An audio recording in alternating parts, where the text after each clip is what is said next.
இந்த புனிதபலியானது நடுத்திருப்படியாக யாழின் Jonathan, Sonal, Sirius மற்றும் நடுத்திருப்படியாக மேரி சோபா குடும்பத்தினர் தங்களுடைய கருத்துக்களுக்காக Devadas, baby Andro, Davis, Doris, ஜெரோனியாஸ், அமலரசியுடைய கருத்துக்களுக்காகவும் இறைவனில் மறித்த ஜாக்கீர், மரியம்மா, ஆண்டனி, ராபர்ட், பத்திநாதன், பத்திமேரி மற்றும் ஜான் குடும்பத்தில் மறித்த அனைத்து ஆன்மாக்களுக்காகவும் இந்த புனித பலி ஒப்புக் கொடுக்கப்படுகின்றது. தந்தை, மகன், தூய ஆவியாரின் பெயராலே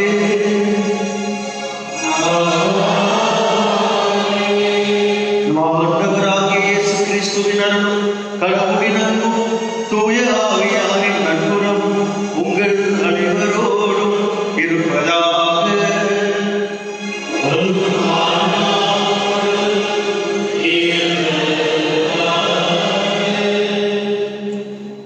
திருக்குறள் 10ஆம் அதிகாரம் 38வது திருவசனத்தை நாம் வாசிக்கிறோம். கடவுள் நாசரேத்து இயேசுவை பரிசுத்த ஆவியின் வல்லமையால் நிரப்பி அவர் எங்கும் நன்மை செய்து கொண்டே சென்றார். நோயால் பீடிக்கப்பட்டவர்களையும் சாத்தானால் கட்டுண்டவர்களையும் விடுவித்து எல்லோருக்கும் நன்மை செய்கின்ற இறைவனாக இருந்தார். அந்த தேவனுடைய புனிதமிக்க பணியில பங்கு கொள்ள வந்திருக்கிறோம். நம் ஒவ்வொருவருக்கும் இறைவன் நன்மை செய்கின்றவர், நல்லவதை செய்கின்ற தேவனாக இருக்கிறார். நன்மை நிறைந்த இறைவனிடம், நன்மைகளின் ஊற்றான தேவனிடம் நம்மையே நாம் ஒப்புக் கொடுப்போம். இந்த புனித பலியிலே பங்கு கொண்ட தடையாக இருக்கின்ற நம் குற்றங்கள், குறைகள், பாவங்கள், பலவீனங்களை நாம் நினைத்து பார்ப்போம், மனவருத்துவோம், ஏற்றுக்கொண்டு மன்னிப்பு கேட்போம். எல்லாம் வல்ல இறைவனிடம் சகோதரர் சகோதரிகளே நான் பாவியை ஏற்றுக்கொள்கிறேன். ஏனெனில் சிந்தனையால், சொல்லால், செயலால், கடமையில் தவறினால் பாவங்கள் பல செய்தேன். என் பாவமே, என் பாவமே, என் பெரும் பாவமே. ஆகையால் எப்பொழுது கண்ணியான புனிதமணியான வானதூதர் புனிதர் அனைவரையும் சகோதரன் சகோதரிகளே உங்களை நம் இறைவனாகிய ஆண்டவர் எனக்காகவே மன்றாடுகிறேன். எல்லாம் வல்ல இறைவன் நம்மை இறக்க வைத்து நம் பாவங்களை மன்னித்து நம்மை நிலைவாழ்வுக்கு அழைத்து செல்வாராக.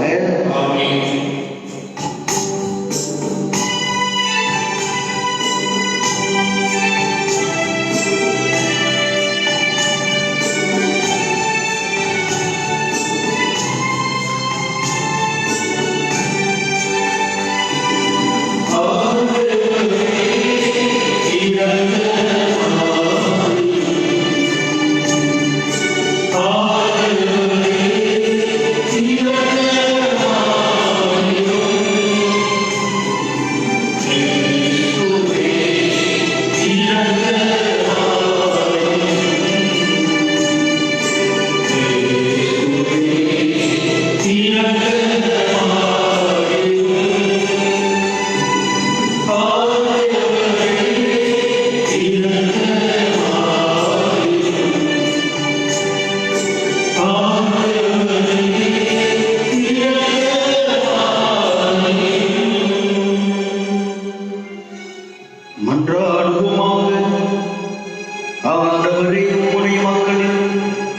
தாழ்மையான வேண்டுகளுக்கு பரிவிரக்கத்துடன் செவிசாய்க்க உம்மை வேண்டுகின்றோம். அதனால் தாங்கள் செய்ய வேண்டியதை அறியவும் அறிந்ததை நிறைவேற்றவும் அவர்களுக்கு ஆற்றல் அருள்வீராக. உம்மோடு தூயாவியாரின் ஒன்றைப்பில் இறைவனாய் என்றென்று வாழ்ந்து ஆட்சி செய்கின்ற வழியாக உம்மை மன்றாடுகின்றோம்.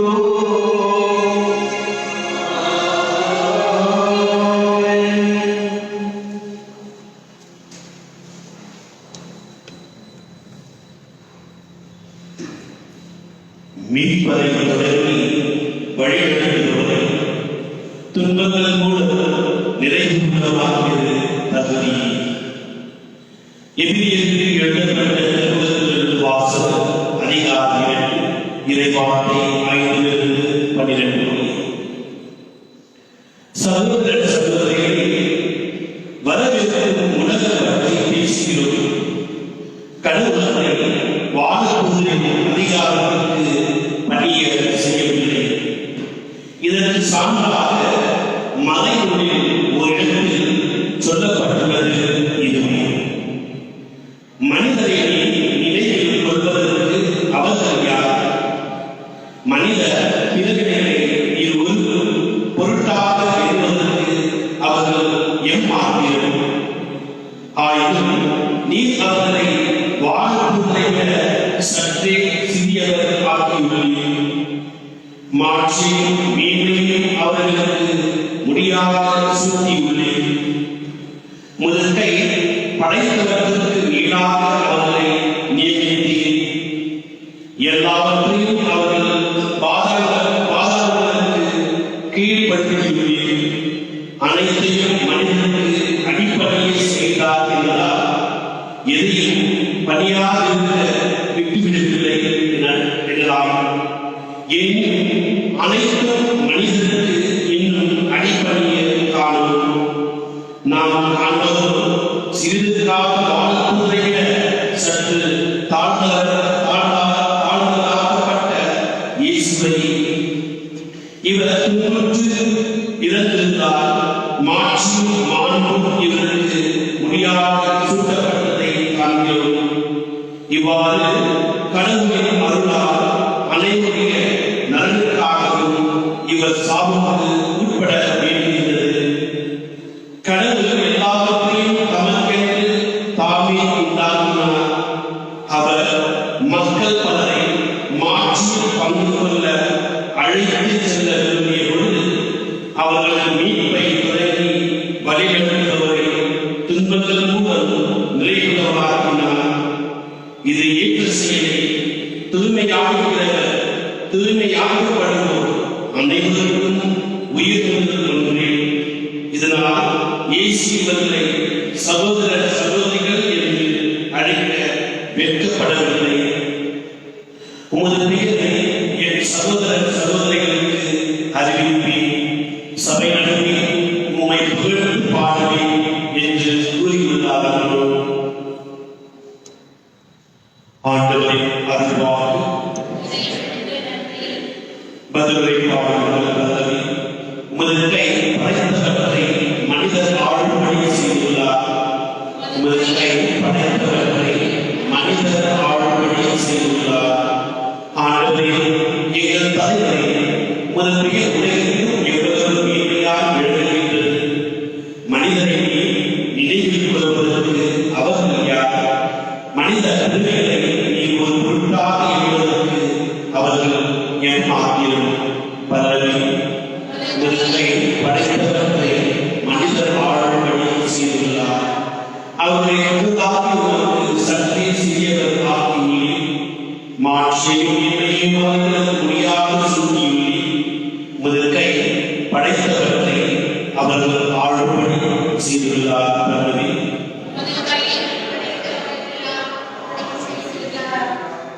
எல்லாவற்றையும் அவர்கள் வாதாங்களுக்கு கீழ்ப்படுத்தியுள்ளீர்.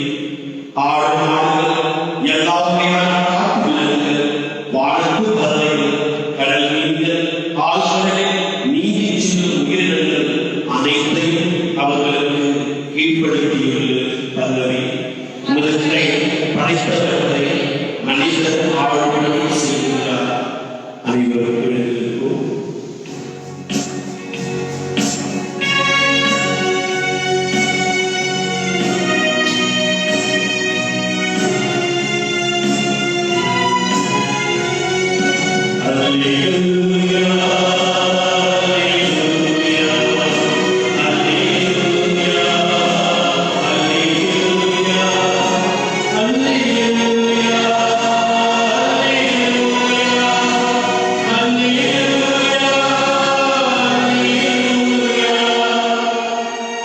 கடவுளின் வார்த்தை நீங்கள் என்னிடமிருந்து கேட்ட போது அதை மனித வார்த்தையாக அல்ல, கடவுளின் வார்த்தையாகவே ஏற்றுக்கொண்டீர்கள். அல்லேலூயா.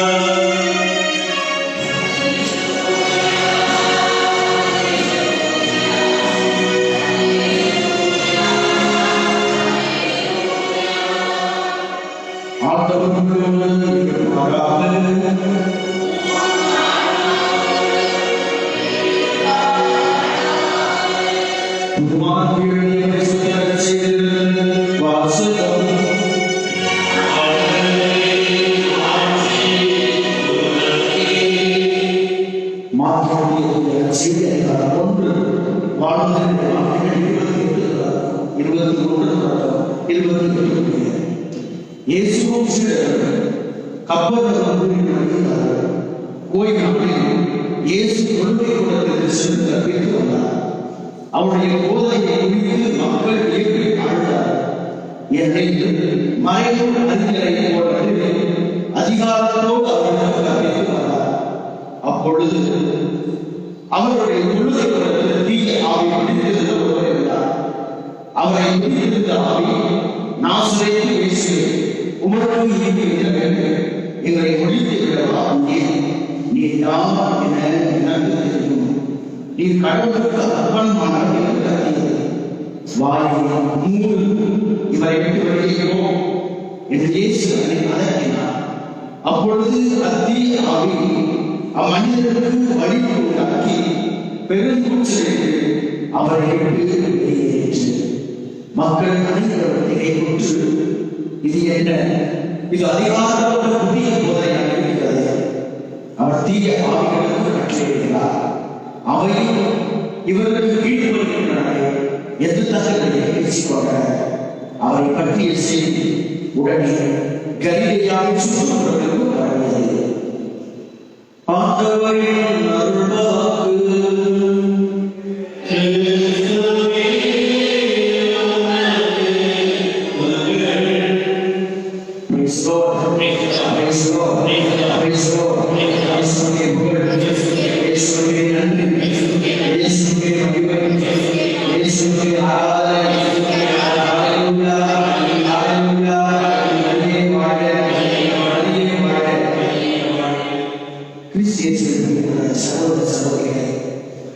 அனைவருடைய நலனுக்காகவும் இயேசு தன்னுயிரை வைத்தார். அவர் தன்னுயிரை கைவிட்டால் நாம் கடவுளுடைய ஆட்சியிலே நாம் பங்குபெற்றிருக்கிறோம். அந்த ஆட்சியை வந்து இயேசு கிறிஸ்துவின் துன்பங்கள் வழியாக நமக்கு கொடுக்கப்பட்டிருக்கிறது. முதல் வாசகத்தை அழகாக வாசிக்க கேட்டோம். கடவுள் எல்லோருக்கும் நன்மை செய்கிறவராக இருக்கிறார். எல்லா மனிதனுக்கும் நிறைவானதை கொடுக்கின்றவராக இருக்கிறார்.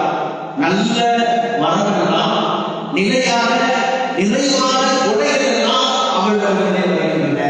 அது இறைவன் நம் எல்லோருக்கும் நன்மை செய்கின்ற தேவனாக இருக்கிறார். அவர் சென்ற இடங்களெல்லாம், அவர் போகின்ற இடங்களெல்லாம் எல்லா மனிதனுக்கும் அவர் நன்மை செய்து கொண்டே சென்றார். என்றால் அவர் தந்தையார் எல்லா மனிதனுடைய நலனுக்காகவும் வீட்டுக்காகவும் அவர் நடத்தப்பட்டார்.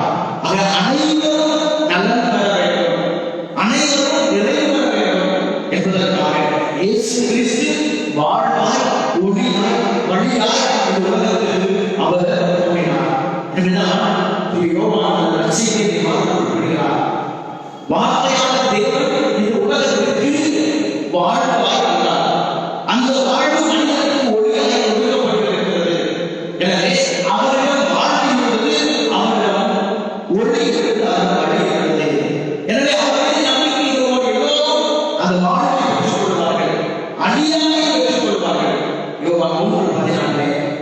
சபைகளை நாம் இந்த வசனங்களை வாசிக்கிறோம். தன் மகன் மீது நம்பிக்கை கொண்டு எவரும் அழிவுறாமல் நிலைவாழ பெற்றுக்கொள்ள வேண்டும் என்பதற்காக அவர் இந்த உலகத்தின் மீது அன்பு கொண்டு நம் மீது அன்பு கொண்டு அவருடைய அவனை உலகத்திற்கு அனுப்பினார்.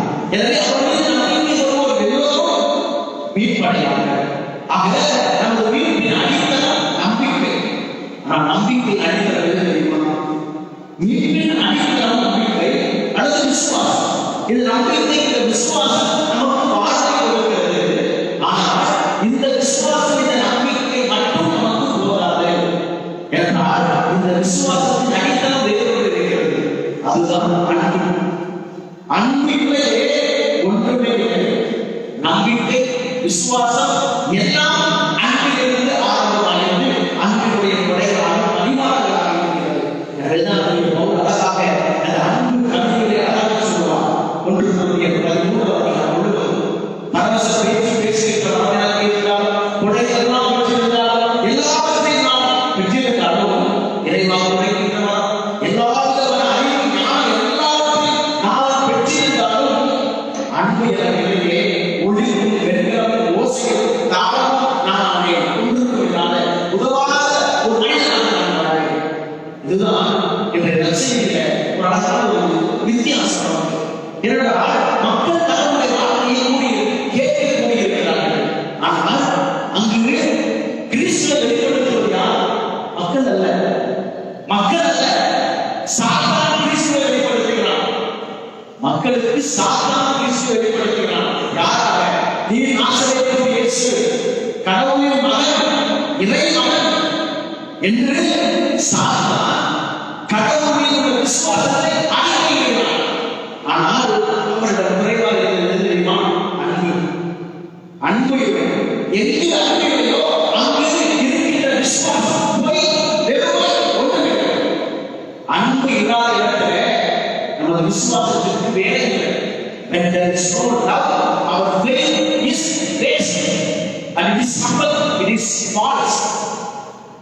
If there is no love in our faith, ஆக நமது விசுவாசத்தில் அன்பு இருக்க வேண்டும். சாத்தான் கடவுளை பற்றி அவன் வெளிப்படுத்தலாம். ஆனால் அங்கு அன்பு இல்லாதவன் அவன் கடவுளுக்கு பகையாக இருக்கிறான். அந்த அன்புதான் விசுவாசத்தின் அடித்தளம். இந்த அன்புதான் நமக்கு அந்த இறைவனை கொண்டு வருகிறது. இந்த அன்புதான் நமக்கு கடவுளுடைய வார்த்தை வழியாக வருகின்ற வல்லமை, சுகம், விடுதலை கொடுக்கிறது. கடவுளுடைய வார்த்தை அந்த வல்லமை, அந்த அதிகாரத்தோடு போகிறார் என்றால் அந்த அதிகாரத்தை அந்த அன்பு இருக்கிறது.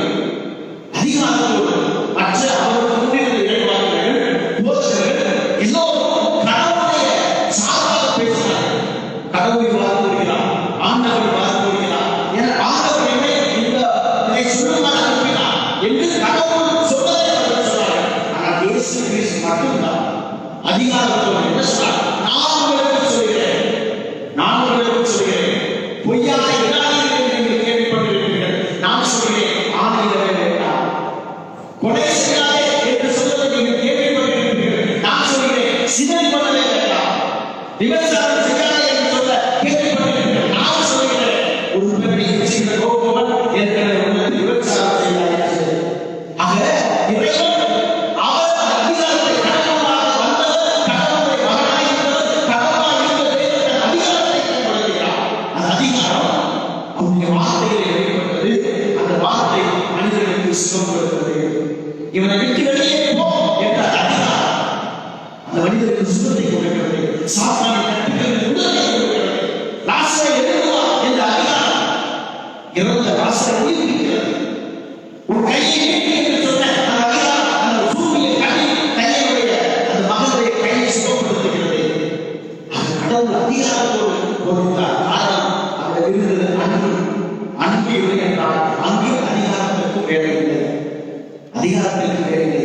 Authority comes only when there is love. Only when there is love. ஆகவே அதிகாரம் எங்கு எப்படி பயன்படுத்தப்பட வேண்டும்? அதிகாரம் என்பது அடக்கி ஆளுவதற்காக அல்ல, மாறாக பணி செய்வதற்காக. The responsibility, the authority is given to you to serve you better.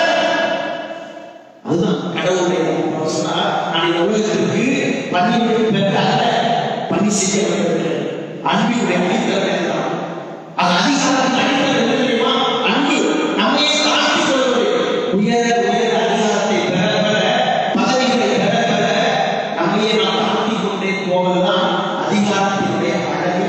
அதுதான் அதனுடைய மாண்பு. இதைத்தான் நமக்கு கற்பிக்கிறார். அவனுடைய வார்த்தை அதிகாரத்தோடு நம்மளே குடிகொள்கிறது. அந்த அதிகாரத்தை நாம் உணர்ந்திருக்கிறேன். அந்த அதிகாரத்தோடு நான் எனது வாழ்க்கையை அந்த தேவனை நான் அன்பு செய்கிறேன். அங்க அன்பு அடித்தளமாக இருக்கட்டும். அப்பொழுது நமது விசுவாசம் நமக்கு சுகத்தை தரும், விடுதலையை தரும், வெற்றியை தரும், மகிழ்வை தரும், நிறைவை தரும். எல்லாம் இறைவனின் நலன்களை கொள்வோம். எனவே நம்மிலே இறை அன்பு பிறர் நடந்தவர்களாக நாம் ஜெபிப்போம். அந்த ஆவியானவர் நமக்கு அன்பாய் ஊற்றப்பட்டிருக்கிறார். அந்த தெய்வ ஆவியின் பிரசன்னம் நமக்கு என்றும் நிறைந்திருக்கக்கூடிய ஆவியை இணைந்து ஆவியை அன்பு படைப்பாகும். இறைவனை பெற்றுக்கொள்வோம். அன்பின் வாழ்வோம். ஆமென்.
சகோதரி என்னுடைய உங்களுடைய மாலை புனிதபடி எல்லா வல்ல இறைவனுக்கு ஏற்றதாக என்றார்கள்.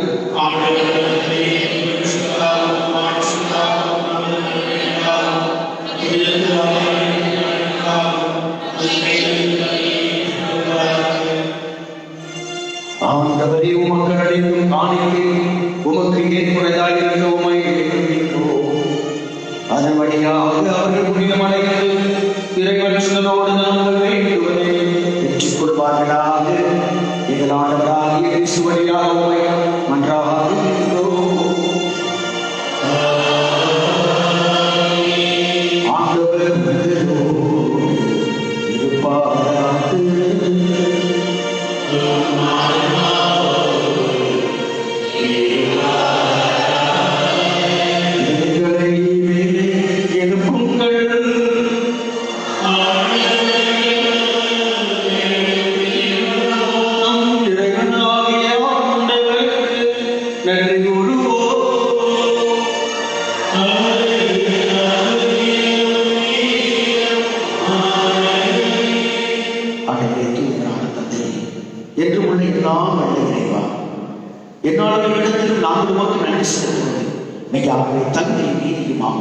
எங்கள் கடமையை மீட்கக்கூடிய செயலுமாம்.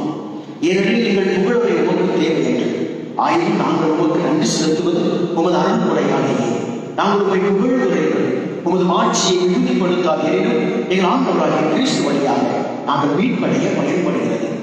ஆகவே வானவர்கள் திரளோடு ஒன்று சேர்ந்து நாங்கள் உண்மை புகழ் நிறுத்தி மகிழ்ச்சியுடன் அறிக்கையிட்டு சொல்வதாவது:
உடைய ஆவியை பொழிந்து காணிக்கவில்லை தூய்மைப்படுத்த உண்மை வேண்டுகிறோம்.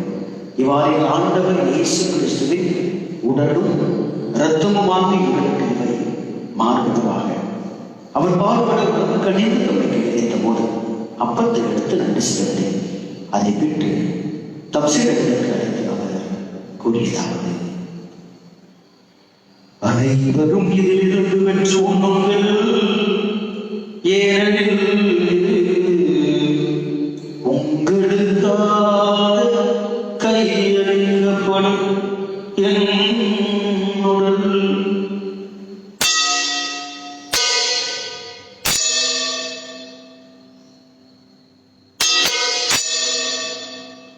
அவன் நீங்களுடைய கிணத்தை வெளுத்து மீண்டும் உவங்க தம் சீடர்களுக்கு கூறியதாவது: அனைவரும் இதிலிருந்து வென்று பருவங்கள், ஏனெனில் புதிய உடன்படிக்கை உரிய என் இரத்தத்தின் கிண்ணம், இதுவாக அந்நியனுக்கு உங்களுக்காகவும் பலருக்காகவும் சிந்தப்படும். இதை என் நினைவாக செய்யுங்கள்.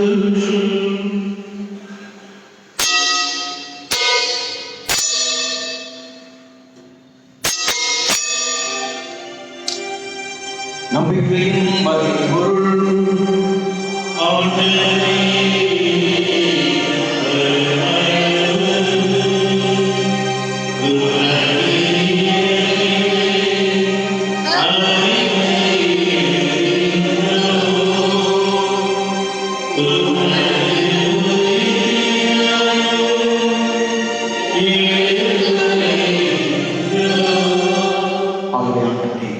நாங்கள் கிறிஸ்துவின் இறப்பினையும் மீட்பனை நினைப்போது வாழ்வதற்கு ஒப்பத்தையும் மீட்பளிக்கும் கிண்ணத்தையும் உமக்கு கொடுக்கின்றோம். உம் திருமணம் உமக்கு ஊழியம் தகுந்தவர் என எங்களை ஏற்றுக்கொண்டே, எனவே உமக்கு நன்றி செலுத்துகின்றோம்.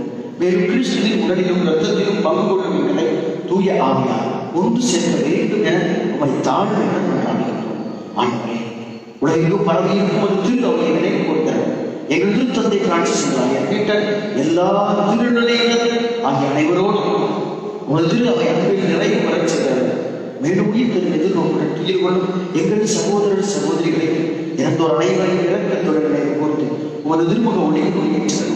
எங்கள் அனைவரையும் இறக்கமாயும் கடவுளின் கண்ணின் தாயும் எங்கள் தாயும் பாதுகாவலியுமான புனித மரியா, அவருடைய கணவரான புனித யோசேப்பு, புனித திருத்தூதர்கள், இவ்வுலகிற்கு உகந்தவராக இருந்த புனிதர்கள் அனைவருடன் நாங்கள் நினைவாழ்வில் பங்கு கொள்ளும் தகுதி பெற்று உம் திருமகன் இயேசு கிறிஸ்து வழியாக உம்மை புகழ்நிலைத்து வரவழைத்து மன்றாடுகின்றோம். இவர் வழியாக இவரோடு இவரில்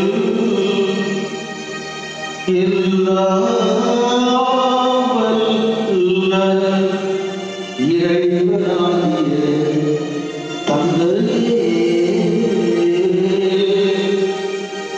தூய ஆவியாரே, ஒன்றில் எல்லா புகழும் மாட்சியும் என்றென்றும் உமக்கு உரியதே.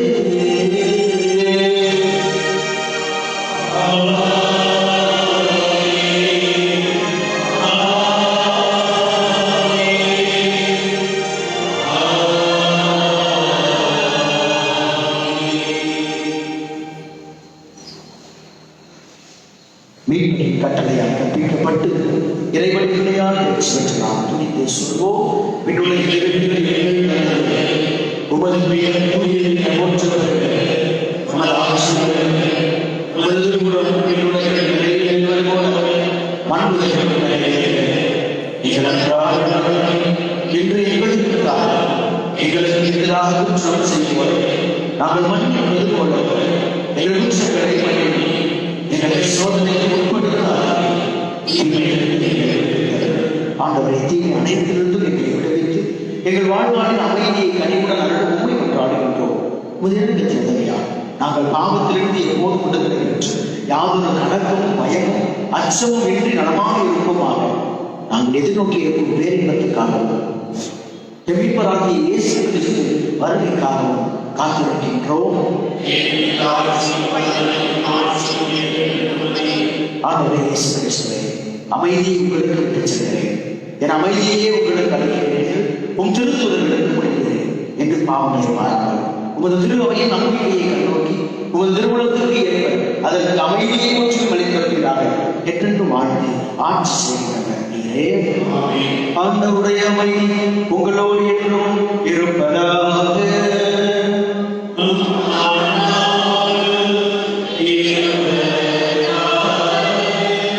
ஒருவருக்கொருவர் கிறிஸ்து அமைதியை பகிர்ந்தோம். கிறிஸ்து அமைதி.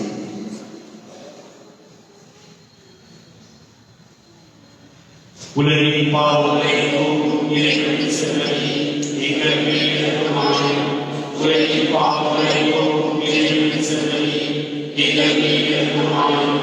உலகின் பாவங்களை போக்கும் இறைவனின் செல்வமே, எங்களுக்கு அமைதியை அளித்தருளும்.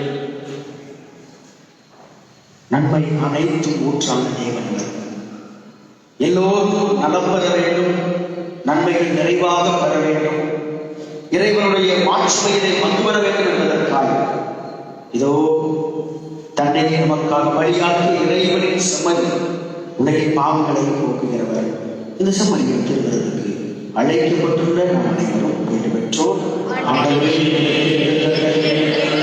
தகுதியற்றவர்,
நன்றி கூறி மன்றாடுவோமாக. எல்லா வல்ல வாழ்வின் இறைவா, நாங்கள் உம்மை பணிவுடன் வேண்டுகின்றோம். அதனால் அருள் அடையாளங்களால் துயிர் பெற்ற நாங்கள் உமக்கு ஏற்புடைய வாழ்வாழ் பணிபுரிய கனிவுடன் எங்களுக்கு நலன்கள் அனைத்தையும் அருள்கிறார். எங்கள் ஆண்டவராகிய கிறிஸ்து வழியாக உம்மை மன்றாடுகின்றோம்.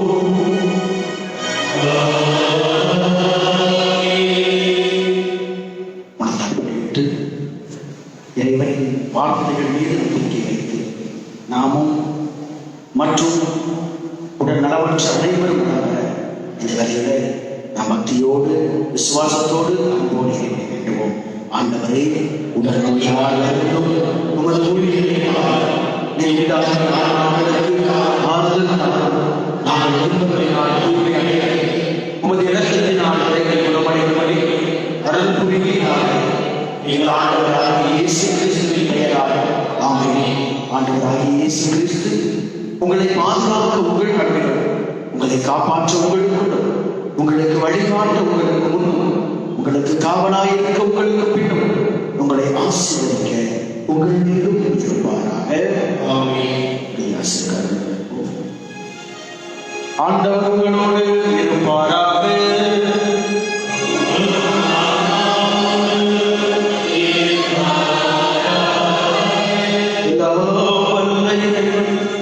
தந்தை, மகன், தூய ஆவியாரின் ஆசி உங்கள் மீது என்றென்றும் தங்கி உங்களை நிறைவாய் ஆசீர்வதித்து வழி நடத்துவதாக.